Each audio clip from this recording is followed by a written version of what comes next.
All right. You got it, baby. The Ribcast-Episode 11. Rise with Kevin. A heavenly treat for the people on the street. Oh, yeah. What's up? So, I get write-ups every now and then, and there was a great one today on Michael Corcoran's Substack. What I found, by the way, across the country when I talk to people, a lot of people don't know about the Substack world. And look, it's a great place. If you'd like to read, I mean, there's multimedia things. I do video and stuff in there and audio.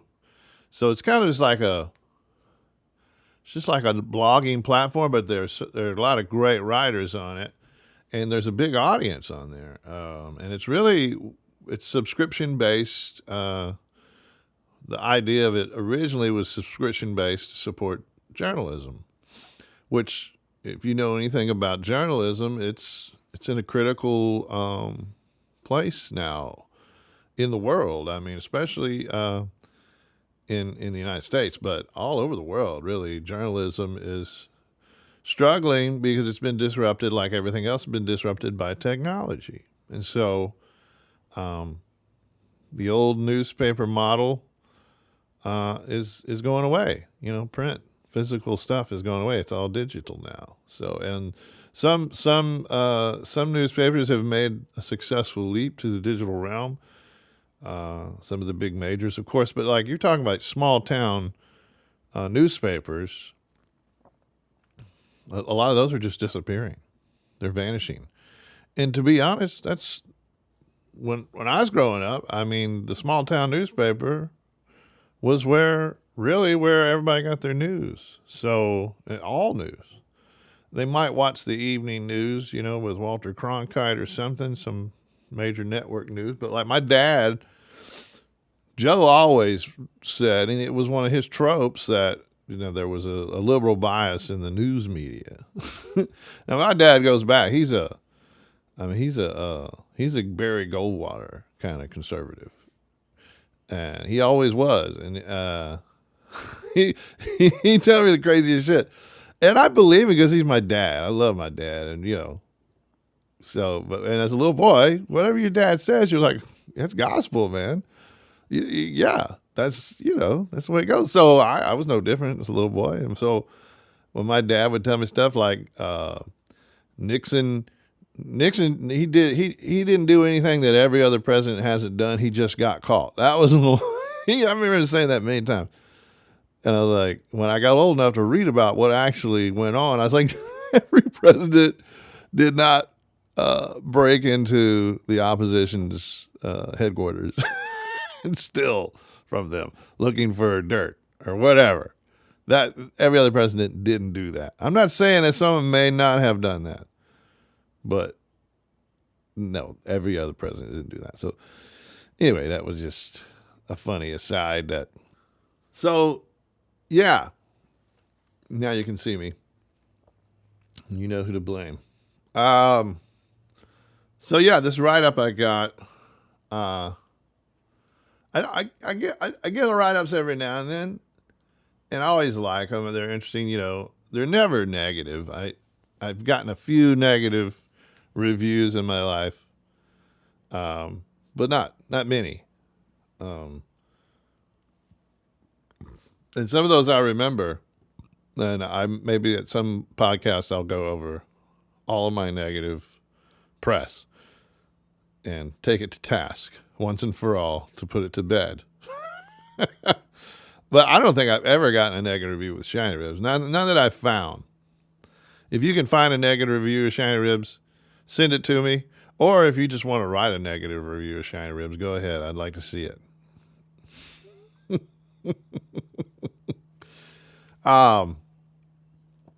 But this one was written by an old friend of mine. I must say, we are friends. We've been friends. He was the Statesman music writer for years. Austin American Statesman, local newspaper. For years, he did that, and then he went out on his own. He was at the Chronicle too, but in the '80s, I think he was a Austin Chronicle guy, and I think it was kind of it was a little more colorful, let's say, writer back then. He had a different approach. What he's become now is a great researcher about Texas music history, especially. He spends, I don't know how many hours the guy spends. His researching skills are really inspirational. I wish I had the patience and the know-how and the time. But that's what the writer does, and that's what he does. And so he's got 2 books in the works, 2 music history books. And I've learned so much from him. If you follow his Substack, he puts a lot of it up there. It's always fun to read. And they're never too long. It's not too long and it's not too arduous or too academic. He's not nerding out too much. It's pretty straightforward. And he's a great sports writer, too. He rarely writes about sports, but some of my favorite sports writing he's done. Especially when he writes about UT basketball. Anyway, he was on the Outlaw Country Cruise, and he's got a little series of things he's writing called The Bodles. It's a play on the Beatles, and it's got I'll put it up here. It's got it's kind of a fun Photoshop thing. I'm a Photoshop guy too, I like to do the collages. So here's this graphic. Yeah, so that's the idea. These are his top 4 things that he wanted to review from the Outlaw Country Cruise. And so I'm one of them. And I'm glad he put me in John Lennon's position. I didn't want to say anything, but he put Jesse Dayton in Ringo's position, which Jesse may have some qualms. I don't know. If I were in Ringo's position, I'd be happy. So that I'd rather either be in Ringo's spot or John Lennon's spot.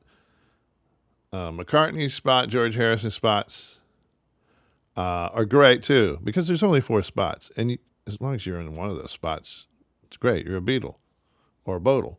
But I appreciate being put in John Lennon's spot for my own reasons. So, but it's a great thing. You should check it out. I'll put the link up here somehow. I'm not sure how to put a link in a podcast. Can somebody tell me how to put a link in a podcast? Can I get a link in a podcast? Hallelujah. So yeah, and it's just he kind of goes into my Gorge days. It's really nice because he knows my history better than your average music writer. We go way back. I think Jamie Harris, that's Jamie Harris in the middle there. I think she's in George Harrison's position. I mean, Ray Wiley is in Paul McCartney's position. You got to give Ray Wiley, you got to give Ray Wiley the McCartney spot. That's probably where he started. But probably I'm more of a George Harrison and Jamie Harris is more of a John Lennon. But something tells me she would not nitpick with being George Harrison. George Harrison is one of my favorites. George Harrison is my daughter's favorite Beatle. And I've grown to love George Harrison. And I think he took a lot of shit from those guys. It must have been hard being in a band with John Lennon, Paul McCartney, and then Ringo. I'm not going to get off on a Beatles tangent, I promise. I'll stop. Okay. So here's what I sent this to Ray and Jamie and Jesse Dayton. I sent them that cover and I asked them who they'd want to be, if they had a preference. And I wanted them to do like an audio message to me, but none of them did. Ray just said, "Put me wherever you want. Let me know if I can help." Jamie said, "I choose Taylor Hanson," who's from the boy band Hanson. And then Jesse Dayton said, "I'm a John fanatic, you know that, but I will be George for the Botables. And then he put a little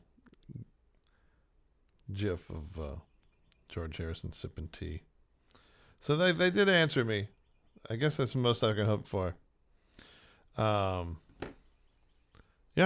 So that's how the big stars weighed in on it.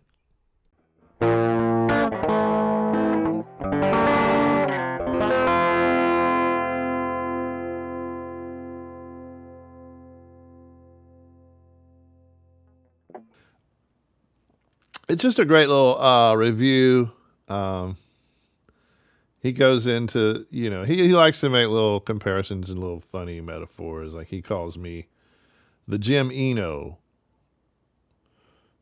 I'm I'm the Jim Eno to the Gourds, I guess, which is, or no, I don't know what he means by that, but I don't know Jim Eno. We've met, but I take that as a compliment because I have great respect for Jim Eno and Spoon. If you don't know who Spoon is. Not Brian Eno, Jim Eno. Different Eno. Eno, Mino, Mino. And he goes into the history of Shiny Ribs, kind of how it evolved. And he keeps it very concise and quick. He doesn't get bogged down in a lot of needless details. A lot of music writers get bogged down in needless details. I get bogged down in needless details. I mean, you can see that right now, just within this 5 minutes I've been talking, how bogged down I get in needless details. That's just, okay, but now that's what editing is for. So I'm going to edit some of this out. Some of the needless details, I'll go back and say, nobody cares about that, Kev. But I think he gets a really great, concise history of Shiny Ribs and a little bit of the Gourds, and compares, the two a little bit, how different they were, and they are different. It didn't start out to be this way. I didn't know what I was doing with Shiny Ribs when I started it. Like he does say, I just needed to make a van payment, so I called my buddy Pete Mitchell, who owns Under the Volcano in Houston, Texas, for a monthly gig, so I could make car payment for the family minivan. Yeah, that's right. Shiny Ribs drove a minivan. Proud of it. Proud of it. We traded in our 1971 Oldsmobile 442 for a minivan and an SUV.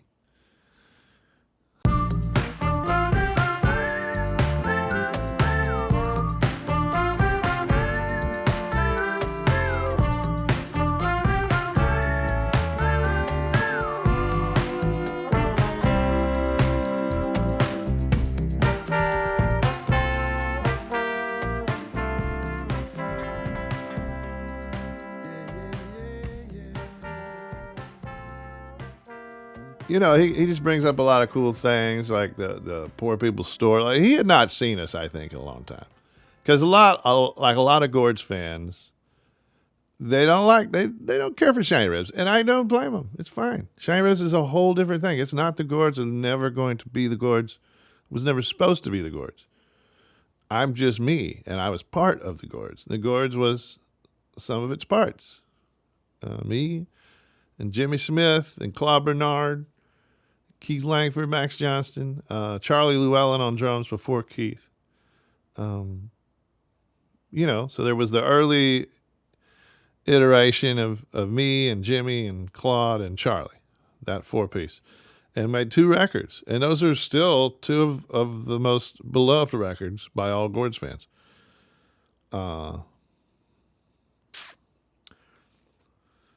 There's a story there. I can't recall it right now, so move on.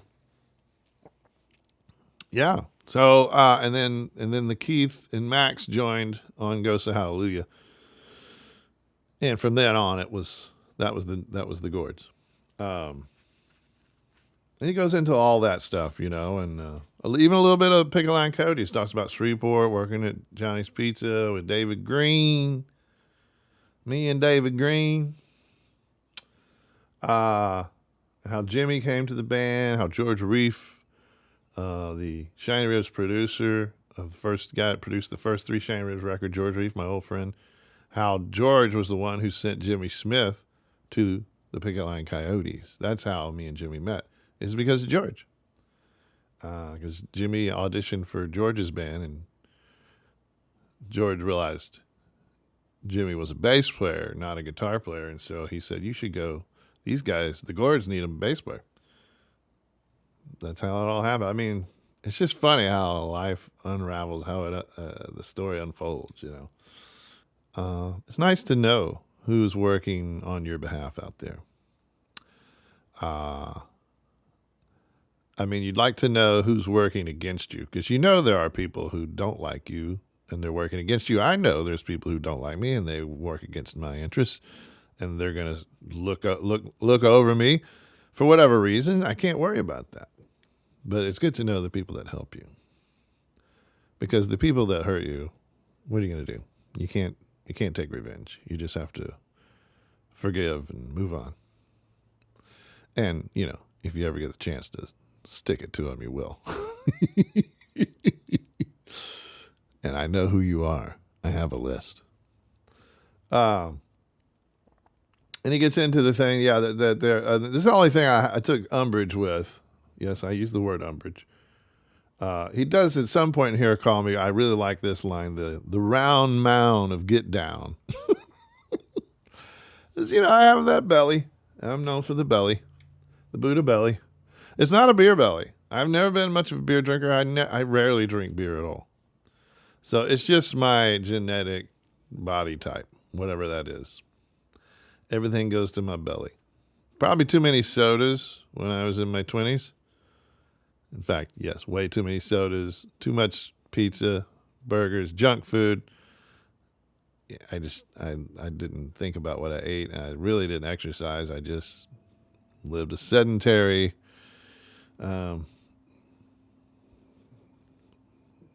lifestyle. But I enjoyed myself. Anyway, and it catches up to you. And then once you get the belly, it's hard to get rid of. It sort of has a mind of its own. In fact, there is scientific evidence that there are hormones, things working in my belly, and that belly fat around my organs. Is this too much information? The belly fat around my organs has its own hormonal decision-making process. It does sort of have a mind of its own. And it's going to try and maintain this as my ideal weight. My body thinks this is ideal and it should stay here. It's going to try and remain this way. So if I lose weight, the body freaks out like, oh my God, we've lost weight. We need to put the weight back. It's hard to lose weight, especially in the belly. Because as I said, there's hormonal zombies working within my belly to keep it at its beautiful round existence. So I thought that was funny. But then at the end, the only umbrage I take here, Michael, and maybe I should ask Michael to answer me on this. It could be a fun discussion. And this is true. There are a lot of Gourds fans who don't like Shiny Ribs and see us as a sellout party band. I don't see that as a sellout party band, because I'm not a sellout party band. If I was going to be a sellout party band, I would have become a total 100% cover band and just done soul and funk covers. And I could have made a ton of fucking money doing that. I could have. Easily. I could do that. But I didn't. No, I've maintained what genre is that style. I do whatever style of music I want, sometimes within the same show, sometimes on the same record I put songs that really don't belong on there. But that's because I believe in that multi-genres I get off on that as a fan. Like, I grew up listening to 70s radio. We were talking about this recently. You look at top 40 hits, 70s radio, from early 70s through the late 70s. And it's all over the freaking map, man. The styles, the genres. It's like you can have everything on there. You could have hard rock. acid rock, fusion rock, pop ballads, country, R&B, soul, blues, reggae, just horrible show tunes. You can have anything. You can have anything on the top 40 radio in the 70s. It was a crapshoot.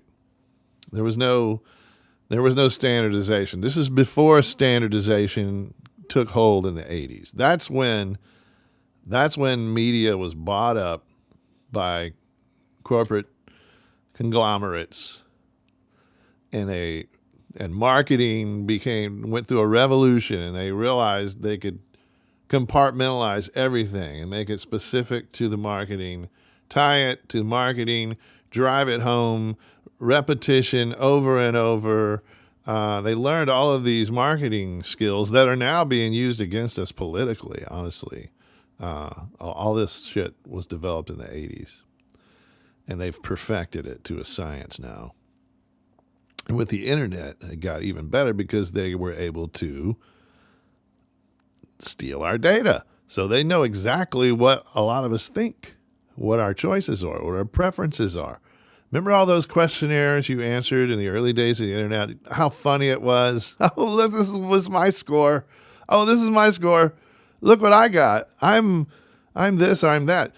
No, that was not the point. The point was the data, and they got all that data on you. Specifically, you gave it to them. I gave it to them. We all gave it to them. So a lot of people don't like Shiny Ribs because they're a sellout party band. I'm not a sellout party band. Though I am a party band. I do know how to have a party, and I do know how to have fun. But I'm not necessarily, I just did that naturally. I didn't do it cynically because it was not a calculated thing. I was using what skills I possess. What am I best at?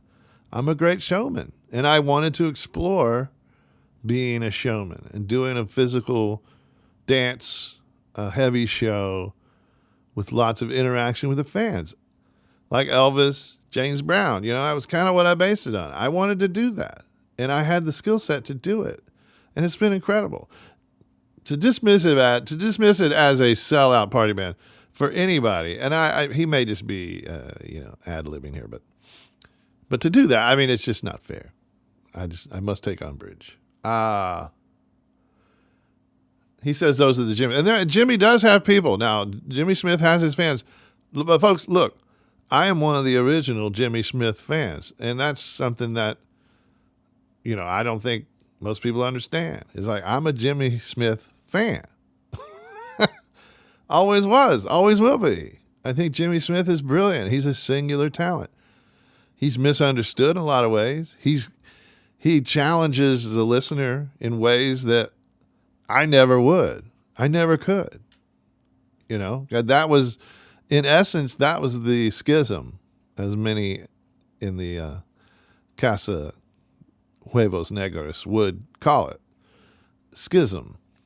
There was a schism. And it was really, in essence, because of that. Because he's an iconoclastic, eccentric, and I have my own methods and means, and I have my own, and we're both driven by these creative principles. So that's really, and in essence, that spills over with young men, especially at our age, and with the emotions that we had and the dreams we were trying to achieve. A lot of that emotion, it spills over into personal things. But in essence, it was really just a philosophical difference, I think, that was bound to create a schism. So Jimmy has his fans, and sometimes I hear from them. There are a few who will troll me, like on threads, sometimes direct messages, and they'll mess with me. They'll mess with me, And I know that when there's certain things, I'm not gonna out anybody or anything, and I usually just block them. But he lists a lot of Jimmy's greatest songs: Plaid Coat, Laying Around the House, County Orange, All the Labor. These are some of Jimmy's greatest songs, and they're great freaking songs. And if anything, I mean, that's why I would like a Gorge reunion one day, if and when Jim ever gets to that point where he thinks he can do it or would want to do it. I mean, because if he doesn't want to do it, then yeah, I don't want to do it either. But if he wants to do it, I want to do it. Just so I can play these songs. Because I miss it. I miss the thing. There's a lot I don't miss about the Gourds. But then I'll be very frank with you. There was a lot in the end days of the Gourds. There was a lot of stuff I blamed on the Gourds, and I blamed on Jimmy specifically. Things that I was feeling and going through. That after I left the Gourds, and it was no longer, and it was just me and Shiny Ribs, some of those things I still felt. Some of those things I was still dealing with, and I realized, oh, that's me. That's my problem. That was nothing to do with the Gourds or Jimmy or any of that situation. That's my own problem. So sometimes, when you take yourself out of a situation, then you get much needed perspective. But you have to be honest with yourself, and I've tried to be honest with myself about a lot of that. But so some of it I am totally justified in my actions and the things that I did and said. Some of it not. Some of it I would take back and I regret. And I make full apology to Jimmy and to the Gourds for any and all damage I may have done, things I may have said, or actions I may have taken. Or I really am sorry. For what it's worth.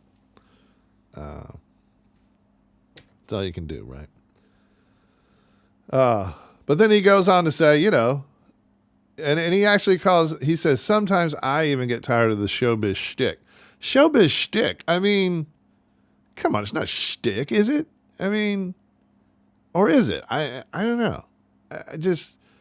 There are some showbiz things I do, but they're fun. And no one does those anymore. So to me, it's kind of a retro, fun wrinkle in the show, but like, I'm not like Tom Jones or anything. My chest is not that hairy. Now Tiger and I, you want to talk about taco meat. But anyway, he goes on to say that's why the sets on the boat were so thrilling.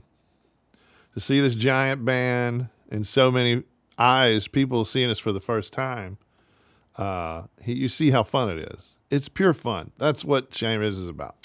And that's what I've always been going about. Just having pure fun. But also, that means fun for the audience, but also fun for me and fun for the band. It's musically fun to play. Like, this is great music.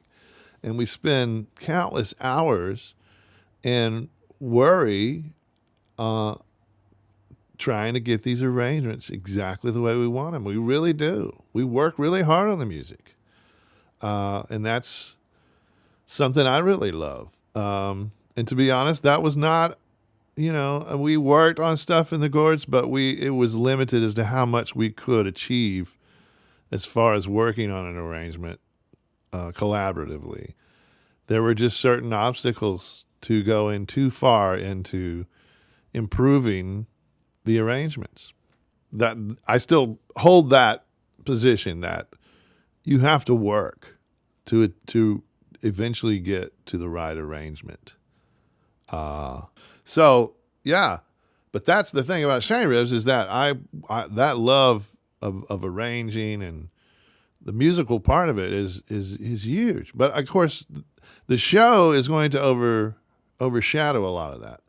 It becomes an afterthought to many audiences because the show is in the moment, and the music, though it's a huge driver of what you're feeling out there.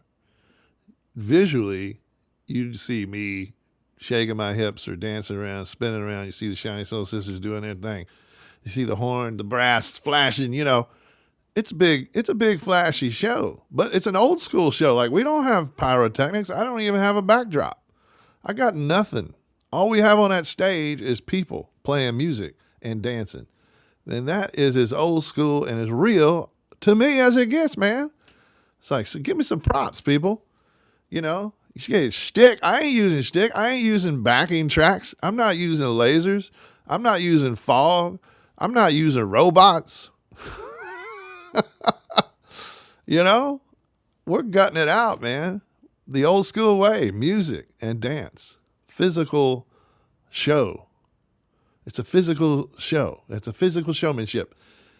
We're putting it out there. And I leave it on stage every damn night. I'll give it everything I got. So, I don't know. Must take umbrage to the word shtick. Shtick happens. And I have some shtick. I know. I got some big shtick. I got big shtick energy. All right, stop. Now you're getting dirty. You're getting nasty. This is a family show. He does go on and talk about the podcast, which I appreciate. Michael's driven a lot of readers to my Substack, and I appreciate it. And I would like to drive some of you to Michael's Substack. And I want to thank Michael for this great write-up. It really captures the essence, the love, and the joy, and a lot of the things I love about Shiny Ribs, and it also encapsulates in a very nice, beautiful way my musical life that I am so grateful for now, that I'm still here doing this, and I still feel relatively relevant. I'm happy in my little bubble, my little Shiny Ribs world. I have great fans and a great band, and we're making money. We're doing fine. More is always better, but really the quality is what matters to me. That it's consistently good, and I'm never gonna phone it in. I'm giving you the best thing I got every time. Now sometimes it's 100% of what I want, so I may not be thinking about the audience when I'm creating a lot of this stuff, because I don't really think about the audience until I'm on the stage. So when I'm writing songs, when I'm making records, I really don't think about the audience. And I don't think an artist should be thinking about the audience when they're creating. I create for myself and in collaboration with the band. And that, to me, is a great, beautiful experience unto itself. I mean, I appreciate that unto itself. That really, I think about the recorded side of things and the live side of things are different. They're just two different worlds.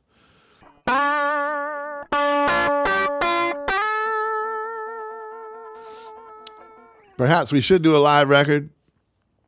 I probably should have done at least 2 live records by now, because I've had all these different lineups and we've played all these songs differently. The arrangements change all the time. We're always tweaking arrangements. So I surely like to tweak things and think about, this on the record, we maybe should have done this or that. Right now, I want to rearrange Sweet Potato, not dramatically, but tighten it up and sort of make it a little more sense than just this. It has a sort of open-ended thing about it that I feel like maybe doesn't serve the song that well. It certainly served the live performance for many years. That thing would go on for 8 minutes, 10 minutes sometimes. I could be crawling all over a damn club. I remember one night at Billy Bob's in Fort Worth, I did it. And I did. I crawled off that stage. If you've ever been to Billy Bob's, this is the world's biggest honky tonk. So I crawled all the way down the stage. I went all through the audience on my hands and knees like a damn fool. And then crawled. You know how long that took. And no, my knees are fine. My knees, up till this point, my knees have been fine. I quit crawling because I felt like that was probably not a healthy thing to do, being that close to the floor in public places with hundreds, thousands of people. So I mean, I got a complaint from an audience member, a comment on a social media, and to the extent of like, I mean, how long does that song need to be? Honestly, that was a bit ridiculous. And she said, we could have heard more songs. And I was like, she's right. She's right. I'm wasting time. I'm wasting a lot of people's time. A lot of people loved it, the spectacle of it and the absurdity of it. But up to a point. So we found a happy medium there. I think it's working pretty good. The shows have been great. And Corcoran will attest to that. We had 3 75-minute shows. A 75-minute show for Shiny Ribs is like, it's over before it really begins. But, I mean, 2 hours is a minimum for me. And I've had to knock that back over the years because I've realized audiences don't necessarily have the stamina to last 2-3 hours. You got to think about the band, the health of the band, playing every night. And you got to think about the stamina of the audience, So I've seen some really big name bands. They play less than 90 minutes, sometimes just over an hour. Then they come out and do a little encore. And they get it all done within 90 minutes. And people seem happy with it. I've never heard anybody complain it wasn't long enough. Never heard anybody complain it wasn't long enough. Never heard anybody complain it wasn't long enough.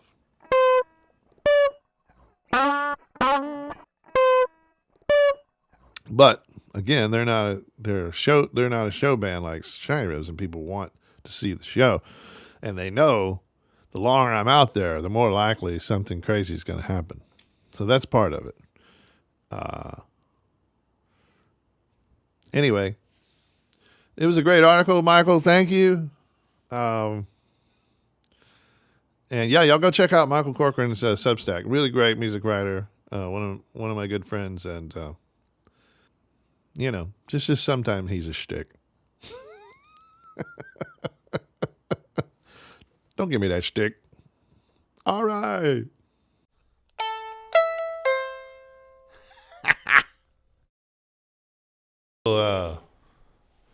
I asked my buddy John Sanchez, great musician around here in Austin. I don't even know how it came up. We were talking about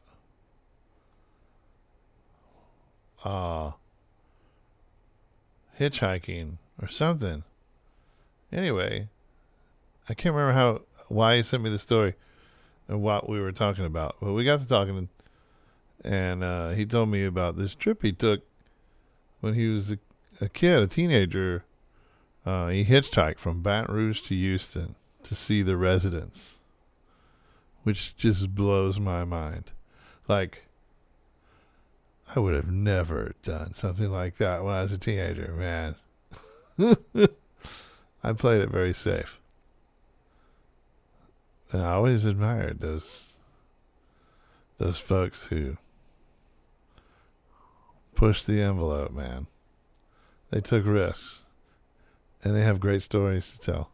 Here's John Sanchez's story. Check it out. Okay.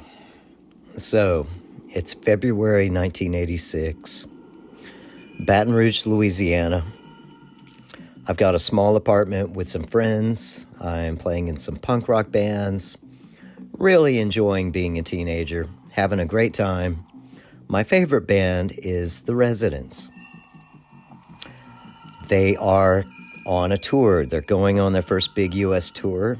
They're coming to Houston. That's closest place to Baton Rouge that they're going to play. So me and a friend come up with this idea to hitchhike to Houston and see them at the Cullen Auditorium. So we get another friend to drop us off. We're going to take I-10 the whole way, of course. Easiest way. Takes us about 13 rides. Hitchhiking back then, it didn't seem to be quite as dangerous. I don't think I would do it now. Luckily, I don't have to. But there's a couple of tricks you learn. Like, you don't tell your ride where you're going at first until you get a feeling if they're, trustworthy or not. If they're not trustworthy, if you get a weird feeling, you just, here's our exit, pull over right here. Thanks for the ride. Keep going. And that did happen one time. We got a ride from this kind of strange, portly guy that was driving a bookmobile. And he got a little pedophilic. It got kind of weird. So, here's our exit. Pull over right here. Jumped out of the car. See you later. Adios. Catch another ride. That was about the only ride that was really strange, where I felt threatened. But anyway, 13 rides. We get to Houston, sleep for the night, have a great time running around downtown Houston the next day. And now we're going to see the residents at the Cullen Auditorium. They're at the height of their game. They're wearing the eyeballs. They've got Snake Finger on guitar, who's one of my all-time favorite guitar players. Great show. Just amazing. Oh, and there was some mescaline involved. We picked up some mescaline on this long story. We didn't actually do it. Of course, we wouldn't do that. But we go see the residents. Fantastic show. Have a great time. Go sleep on his brother's floor. Get up the next morning pretty early. Want to make it back to Baton Rouge by, before too late. And it starts okay, the ride back. We get a ride. Guy takes us right to the edge of Beaumont. And that's where things got kind of strange. Beaumont's got pretty strange energy. Not my favorite place, but neither is Baton Rouge, for that matter. So, anyway, we get dropped off on the west side of Beaumont, and we start walking. And we walk and walk. No rides. Nobody will pick us up. And we walked clear through Beaumont. We had one guy pick us up. First thing the guy asked is, did we have a joint? We said, no, we don't have any drugs. We're traveling clean, just trying to get back to Baton Rouge. Immediately drops us off, like the very next exit. Probably a good thing. So anyway, we walk through Beaumont. We get right up to that really high bridge.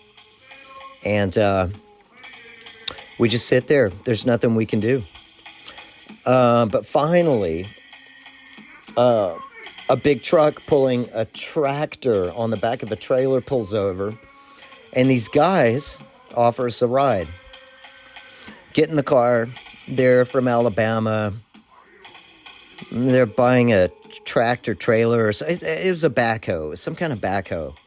And the back of the car, it was a car actually. It wasn't a truck. The back seat of the car had all these shotgun pellets, these huge bags, like 30-pound bags of shotgun pellets, just probably about 20 of them, packed in arsenic powder.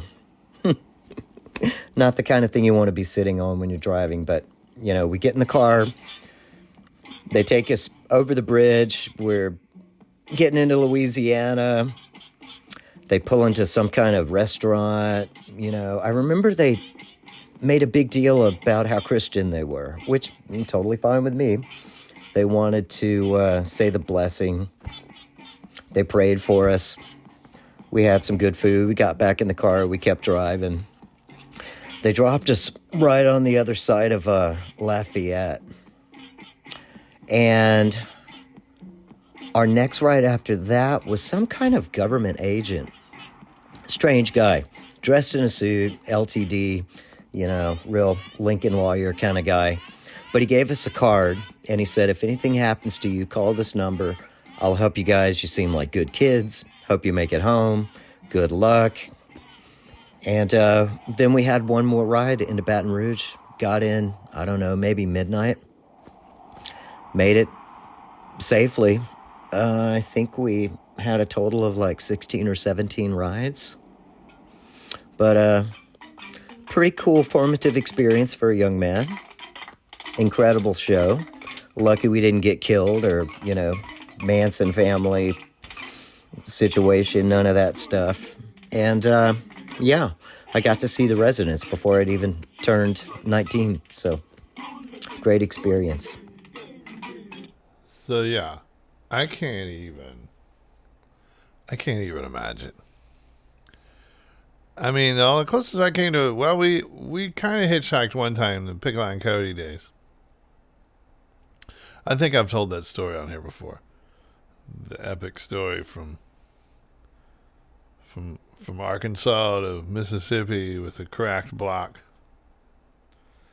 Anyway, that's a crazy story, huh? John Sanchez. I know John. I met him through Betty Sue, who many of you know.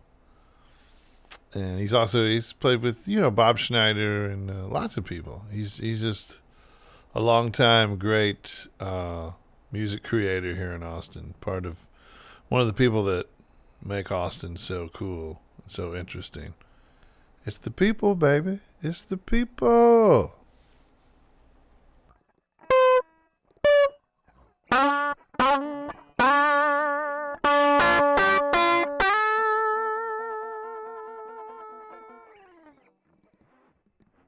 All right. So I've got this Substack thing I'm working on. It's a multimedia thing. And without going into too much detail, I realized I need to learn an old Gord song called Promenade now. Promenade. Really a great song, but I don't really remember it. I remember being very proud of it when I wrote it. There's a lot of other songs called Promenade, so I am not one of the most popular songs called Promenade. But here I am, Gord's Promenade.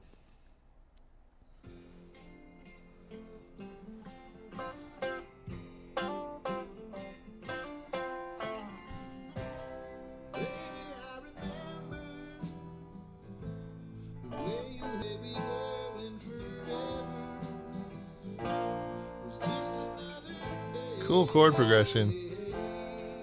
This is a nice chord progression.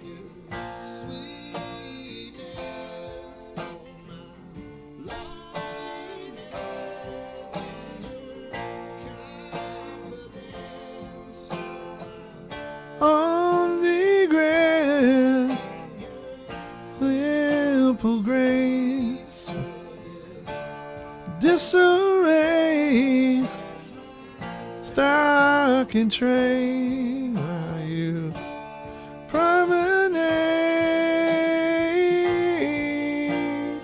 Oh, rich. Promenade.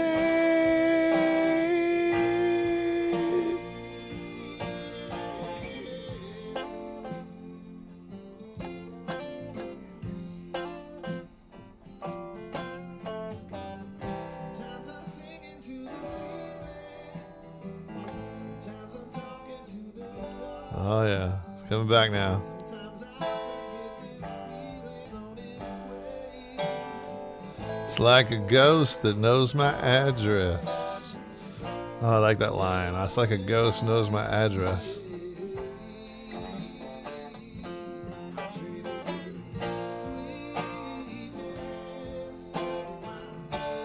Loneliness. This is a young song for me.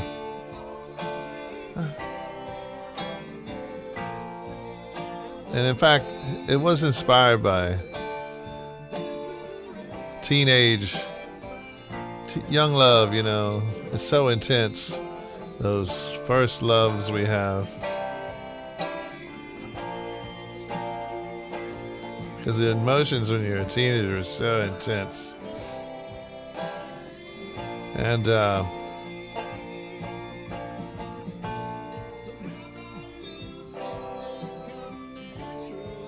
little bridge.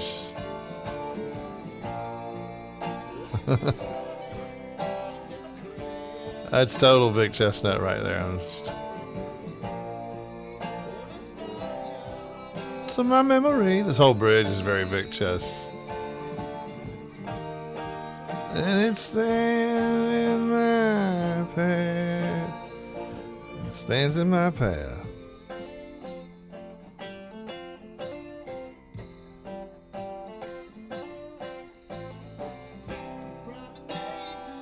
It's a long song.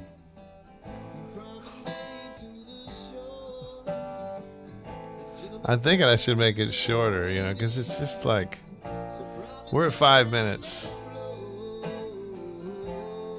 Nobody can sustain listening to a song for 5 minutes. Of course, people can binge watch show after show for hours and hours.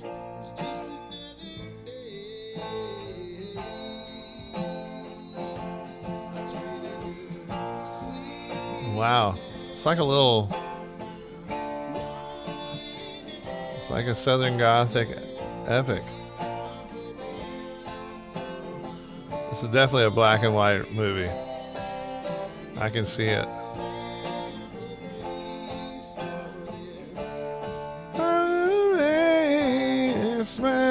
Stuck in chain to you. Promenade. It is 5.5 minutes long though. Promenade.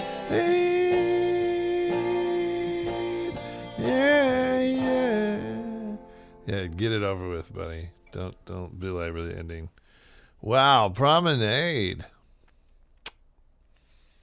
That is that's a piece of work there. So I've got to I think I got to make it shorter. It's too long. It's too damn long, don't you think? So how do I make it shorter? This is what we're going to do, ladies and gentlemen. So maybe it's just a computer thing. Where's the home? Oh, won't you please take me home? There we go. Here's my search. Okay. First, I'm going to look up Heraclitus. Heraclitus be good. I think I'm saying that right. Heraclitus. sounds like an infection or some kind of fungus. Got Heraclitus under my toenail. But Heraclitus was a philosopher. Yeah, he got a little touch of the Heraclitus. From he's in the PE. Yeah, that gym is dirty. You can get Heraclitus pretty easily. Was he pre-Socratic? Yeah, pre-Socratic. He was before Socrates. This is Socrates' daddy. Let's see. He was considered arrogant, depressed, a misanthrope who was subject to melancholia. As consequently, he became known as the weeping philosopher, in contrast to the ancient philosopher Democritus. Democritus was known as the laughing philosopher. I mean, he had a good. I'm more of a laughing philosopher myself. But the central ideas of Heraclitus' philosophy are the unity of opposites and the concept of change. He also saw harmony and justice in strife. He viewed the world as constantly in flux, always becoming but never being. He expressed this in sayings like, everything flows, and no man ever steps in the same river twice. Yeah, so that's this whole thing. Life is constantly in flux, always becoming, but never being. So everything changes. Baby, that's a fact. So I wrote this song called Heraclitus Be Good, and my friend Carl said something on his Facebook today, I can't remember now, along those lines. Something about not being able to experience this moment in time again, ever, because it's going to change. But the more things change, the more they stay the same. Anyway, I had music to this, and a funny thing is, I don't know if I should really let this out, but I recorded the music to this right after I wrote it at Jimmy Smith's garage at the Steamy Bowl. Well, it was the Steamy Bowl satellite, it wasn't the actual Steamy Bowl. But it was his little rehearsal place at his house there. Recorded Heraclitus Be Good. And I remember kind of how it went, but not exactly. And I didn't record it anywhere else because I had just written it. And I thought maybe it'd be on my phone, but I may not even have a phone then. So I must have recorded it on a handheld tape recorder or something. I have some of those tapes still. But I don't have a player, I can't put those cartridges into a player anymore, so maybe I could go to some kind of audio magic clinic and have those digital tapes transferred into digital info. Sounds pretty easy, right?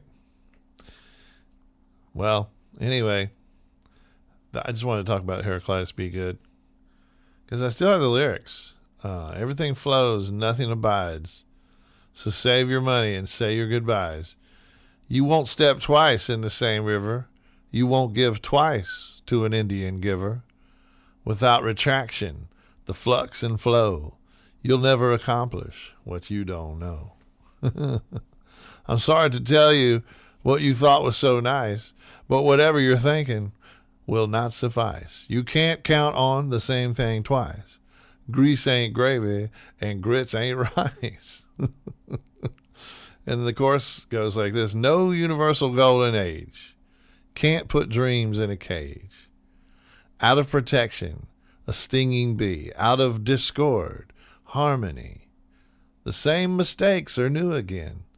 You can't ever do what you did then. Don't forget that you can't fail, and just keep playing that guitar like a ring in the bell. It's a theory, of course, rodeo but no horse, thrown off again. Atoms are empty as your lying, cheating ass universe never ends. Flip a coin, draw a straw, go all in, lose it all. Universal, after all. You ain't all there is. And once you lost the fizz, the universe always is. Flip a coin, draw a straw, go all in, lose it all. Universal, after all. You ain't all there is. And once you lost the fizz, universe is all there is. Is. I rhymed is twice. I might have to do that. Change that. You ain't all there ever was. And once you lost the fizz, the universe always is. Okay, so, yeah, Promenade.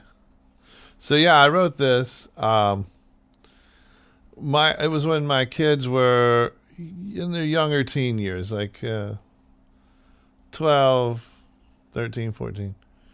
Middle schoolers. And they were really into High School Musical. If you know High School Musical, that was a big deal to those Gen Z kids, High School Musical.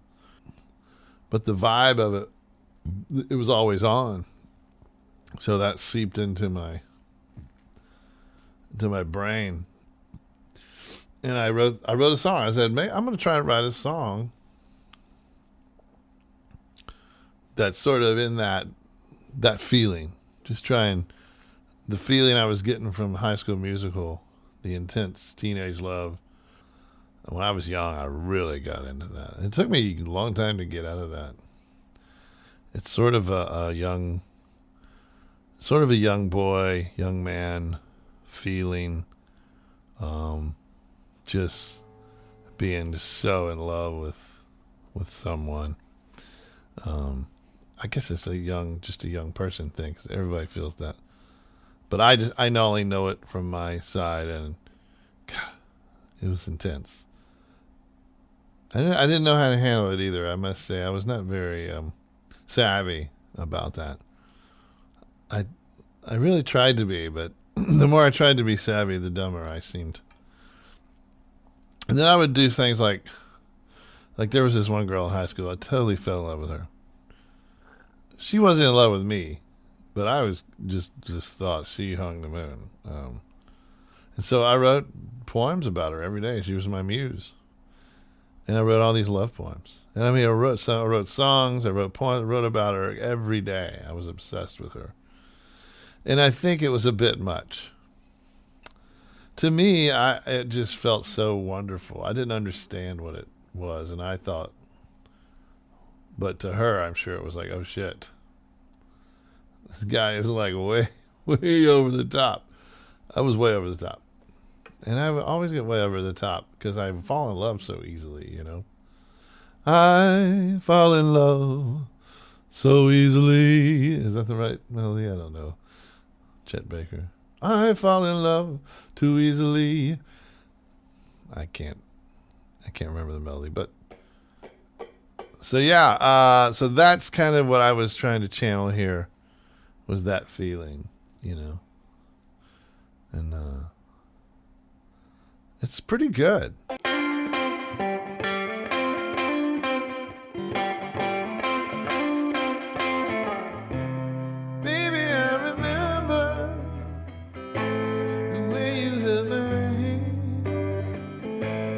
Try my best to tell you, but you wouldn't understand.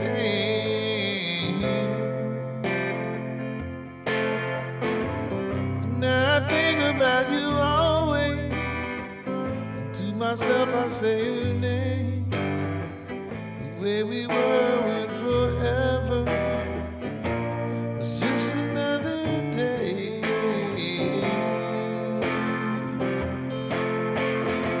Sometimes I'm singing to the ceiling, sometimes I'm talking to the wall. Sometimes I forget this feeling that ever mattered at all.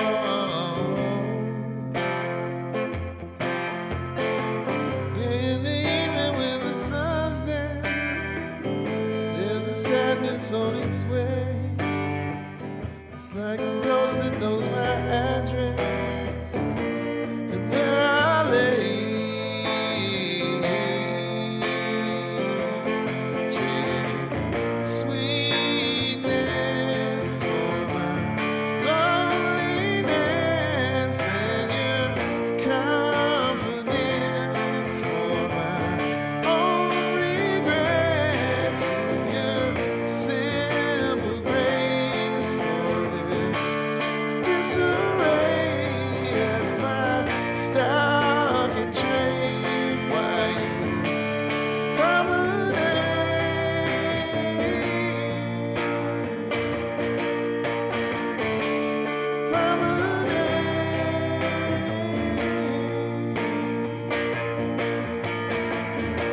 Somehow my losing just comes natural,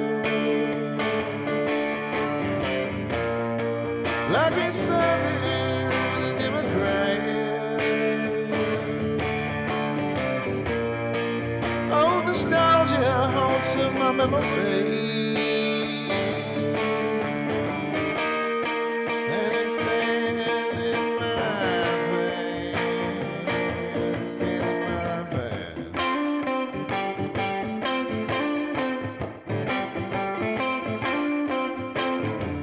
You promenade to the city, you promenade to the shore. The gentleman said that you look pretty. Promenade round that floor. And now I think about you always, and to myself I say your name. The way we were when forever was just another day. I traded your sweetness for my loneliness and your confidence for my own regret and your simple grace for this disarray. That's my stock and trade while you promenade.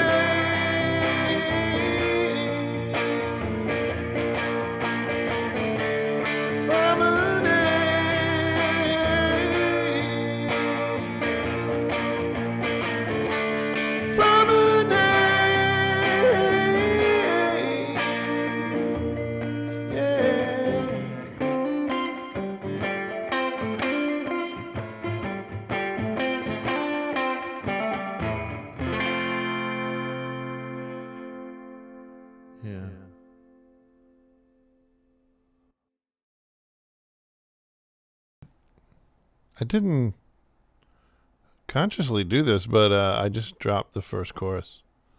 So that made it shorter. I'm not sure how short it made it, but it felt a little more compact to me, a little more together. And I think maybe I shortened the second chorus.